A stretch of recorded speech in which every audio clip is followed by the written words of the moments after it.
Assalamualaikum warahmatullahi wabarakatuh. Di video kali ini saya akan share kepada kalian ciri-ciri DC pinjaman online yang sering menekan nasabahnya.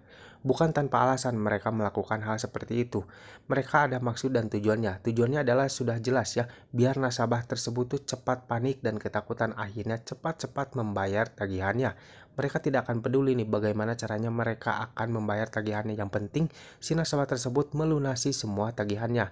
Itu adalah maksud dari mereka. Jadi tidak aneh ya kalau misalnya mereka akan melakukan segala hal, termasuk memberikan ancaman-ancaman dengan cara menekan nasabahnya melalui media komunikasi, contohnya seperti pesan WhatsApp. Namun perlu kalian ketahui juga ya, untuk semua ancaman yang sering dikirimkan oleh DC-DC aplikasi pinjaman online itu tidak semuanya benar atau tidak akan pernah terjadi. Jadi kalian jangan mudah terpancing, kalian jangan mudah panik ketika kalian mendapatkan ancaman-ancaman dari DC pinjaman online. Lalu seperti apa sih ancaman-ancaman yang sering dilakukan oleh DC pinjaman online? Berikut adalah listnya. Tidak dapat dipungkiri ya, pasti di antara kalian masih banyak nih yang merasa tertekan, merasa ketakutan ketika kalian mendapatkan ancaman-ancaman dari DC pinjaman online. Dan banyak juga nih yang sering mend-DM kepada saya lewat Instagram. Mereka tuh kayak merasa kepanikan, ketakutan ketika mereka mendapatkan ancaman-ancaman yang dikirimkan oleh DC pinjaman online. Nah, perlu kalian ketahui ya, ada beberapa nih ancaman-ancaman yang sering digunakan oleh DC pinjaman online, tujuannya untuk menekan nasabahnya agar si nasabah tersebut merasa ketakutan dan panik, akhirnya cepat-cepat membayar tagihannya. Namun perlu kalian ketahui, untuk ancaman-ancaman ini hanya sekedar gertakan saja dari mereka. Jadi untuk semua ancaman-ancaman ini hanya cara mereka aja untuk menakut-nakuti, tidak akan pernah terjadi ya. Jadi ketika kalian mendapatkan ancaman seperti itu, kalian jangan terpancing, kalian jangan pernah takut ya dengan ancaman-ancaman tersebut, karena itu semua hanya gertakan saja. Nah, di sini saya akan list kepada kalian ancaman-ancaman yang sering digunakan oleh DC pinjaman online yang tidak akan pernah terjadi. Jadi dalam arti ini hanya gertakan saja ya. Jadi kalian perlu tahu tentang hal ini agar kalian ketika mendapatkan ancaman seperti ini kalian tidak akan takut lagi. Lalu ancaman-ancaman apa saja sih? Berikut adalah listnya. Yang pertama adalah foto DC yang seolah-olah lagi nagih di rumah nasabah lain. Nah, pasti di antara kalian pernah nih mendapatkan pesan melalui WhatsApp bahwasannya ada foto DC lapangan yang lagi menagih di rumah orang lain. Dan mereka juga menyertakan di sana biasanya tuh seperti ini. Habis dari sini kami akan menuju ke rumah Anda. Mohon siapkan dana pelunasannya. Jikalau kalian tidak ingin bertemu dengan kami atau sungkan bertemu dengan kami, silakan lakukan pelunasan melalui aplikasi. Nah, di sini sudah cukup jelas ya bahwasannya ini tuh hanya gertakan saja. Dan dimana di akhir kata atau di akhir kalimat mereka tuh bilang, kalau sungkan ingin bertemu dengan kami, silahkan lakukan pelunasan melalui aplikasi. Memang untuk tujuan dari mereka itu pengen kalian tuh melunasi tagihan kalian segera ya.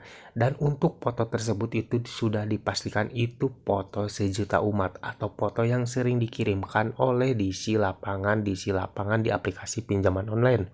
Jadi untuk foto tersebut itu tidak benar ya, atau mungkin tidak real ya bahwasannya di lapangan itu memang sedang menagih di rumah nasabah, karena itu hanya foto lama dan biasanya tuh dari para di lapangan tuh saling mengirimkan foto-foto kayak seperti itu, jadi buat jadi bahan gertakan kepada nasabahnya yang mengalami keterlambatan. Jadi jika kalian mendapatkan pesan seperti itu, kalian jangan panik dan kalian jangan percaya, karena itu hanya cara mereka untuk menakut-nakuti kalian. Yang selanjutnya adalah foto atau video DC lagi di mobil yang mengaku sudah di dekat rumah nasabah. Nah, ini juga sering banyak dilakukan nih oleh DC-DC pinjaman online. Mereka mengirimkan foto atau video lagi perjalanan menuju rumah kalian.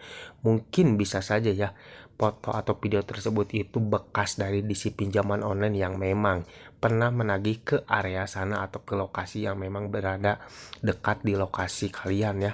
Jadi itu tidak benar mereka lagi berjalan lagi ke rumah. Karena hal ini juga pernah dialami oleh teman saya ketika dia mengalami keterlambatan di salah satu aplikasi pinjaman online. Baru telat 1 minggu sudah dikirimkan video lagi on the way di jalan yang memang untuk lokasi tersebut tuh dekat dengan lokasi rumah teman saya. Namun yang bikin aneh di sini adalah foto tersebut terlihat sedang hujan, sedangkan di lokasi rumah teman saya itu lagi cerah-cerahnya. Ini sudah jelas ya bahwasanya itu hanya foto foto kiriman dari orang lain saja atau ini hanya gertakan saja. Tidak benar mereka akan datang ke rumah kita ketika mengirimkan foto lagi di jalan. Jadi jika kalian juga mendapatkan pesan WhatsApp seperti itu, kalian jangan percaya karena sudah pasti itu adalah foto yang sudah dikirim berkali-kali untuk menggertak nasabah yang mengalami keterlambatan.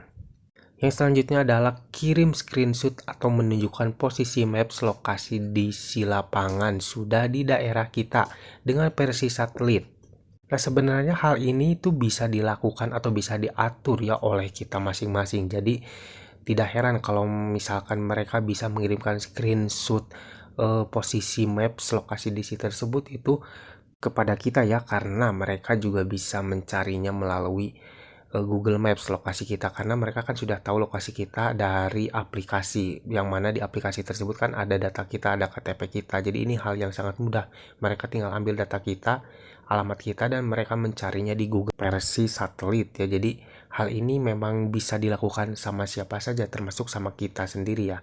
Namun mungkin buat kalian yang mungkin tidak tahu apa-apa tentang hal seperti ini pasti akan kaget ketika mereka mengirimkan screenshot Google Maps dengan versi satelit, yang mana versi satelit ini memang terlihat seperti foto ya atau seperti real, dan pastinya kalian yang tidak tahu apa-apa pasti kaget dan takut dan mengira bahwa si di lapangan itu benar-benar lagi di rumah kalian. Jadi kalian jangan mudah percaya ya ketika kalian mendapatkan screenshot seperti itu, karena hal seperti itu dapat dilakukan oleh siapapun asal kita tahu alamatnya. Yang selanjutnya adalah ancaman akan dialihkan ke pihak berwenang atau polisi. Nah, ini yang lebih ngaco ya, karena untuk urusan seperti ini, hutang piutang itu tidak ada urusannya dengan polisi ya. Jadi untuk urusan piutang itu urusannya ya antara si penagih dan juga yang punya hutang. Jadi dari pihak polisi itu tidak akan tahu menahu tentang hal tersebut. Apalagi parahnya lagi nih kalau ada salah satu disi pinjol yang mengancam akan dipidanakan. Seperti yang kalian ketahui ya, untuk urusan hutang piutang itu urusannya perdata bukan pidana ya. Jadi jika kalian mendapatkan ancaman kalian akan dipidanakan, kalian jangan mudah percaya dan kalian jangan panik karena itu hanya gertakan saja dari mereka. Karena untuk urusan hutang piutang tidak ada urusannya dengan hukum pidana ya. Saya jelaskan lagi, untuk urusan hutang piutang tidak ada urusannya dengan hukum pidana. Dan yang terakhir adalah ancaman blacklist baik di perbankan ataupun di leasing. Nah, ini hal yang sering banyak dilakukan atau dikirimkan oleh DC-DC aplikasi pinjaman online, ancaman akan di blacklist. Nah, perlu kalian ketahui ya, tidak semuanya untuk aplikasi pinjaman online itu masuk ke blacklist BI checking atau mungkin sekarang lebih dikenal dengan Slick OJK ya. Jadi jikalau data kita sudah dilaporkan ke Slick OJK, nantinya data kita akan jelek atau masuk ke blacklist. Namun perlu kalian ketahui, tidak semua aplikasi pinjaman online legal itu masuk ke Slick OJK. Hanya aplikasi-aplikasi tertentu saja yang memang masuk ke Slick OJK atau blacklist BI checking. Kalau menurut saya pribadi sih, kalaupun memang data kita akan dialihkan atau mungkin akan dilaporkan ke Slick OJK ketika kita mengalami keterlambatan, kalau menurut saya itu tidak merugikan ya, dan menurut saya itu tidak beresiko berat ya, karena secara tidak langsung jikalau memang data saya dilaporkan dan saya tidak dapat melakukan peminjaman lagi, ya itu hal bagus ya. Jadi secara tidak langsung saya akan terbebas dari yang namanya hutang piutang ya. Jadi kalian jangan pernah takut ya dengan ancaman akan masuk ke blacklist, karena hal tersebut itu tidak terlalu berat ya, atau bukan resiko yang berat. Kalau memang kita mau terbebas dari yang namanya hutang ya bagus, kalau misalkan kita masuk blacklist ya bagus. Jadi secara tidak langsung kita akan terhenti dari yang namanya hutang piutang. Nah guys, itulah tadi ciri khas DC pinjol untuk menekan nasabahnya yang mengalami keterlambatan atau gagal bayar. Di sini saya kasih saran buat kalian ya, buat kalian yang mungkin sering mendapatkan ancaman-ancaman seperti ini. Yang pertama yang kalian harus lakukan adalah kalian harus tenang. Kalian jangan pernah panik, kalian jangan pernah melakukan hal-hal yang memang tidak boleh dilakukan ya, atau mungkin hal-hal yang akan berakibat fatal untuk kedepannya. Sebagai contoh, Karena kalian panik, kalian melakukan peminjaman lagi di aplikasi lain untuk melunasi hutang kalian yang sekarang. Karena hal tersebut sudah pasti akan berdampak buruk untuk kedepannya. Karena hal tersebut bisa dibilang itu gali lubang tutup lubang. Jadi ya, yang ada nanti untuk hutang kalian itu tidak akan beres-beres ya. Bukannya habis atau mungkin lunas, yang ada hutang kalian akan semakin membengkak dan kalian akan semakin pusing untuk kedepannya. Jadi sekali lagi saya kasih saran buat kalian, kalian jangan pernah panik dan jangan gegabah dalam melakukan segala hal ketika kalian mengalami keterlambatan atau gagal bayar di aplikasi pinjaman. Oke guys, mungkin sampai di sini dulu video dari saya kali ini. Semoga video ini bermanfaat buat kalian. Jangan lupa like dan juga share ke teman-teman kalian. Dan tetap dukung channel ini agar semakin berkembang dengan cara klik subscribe di bawah. Sampai jumpa di video selanjutnya. Assalamualaikum warahmatullahi wabarakatuh.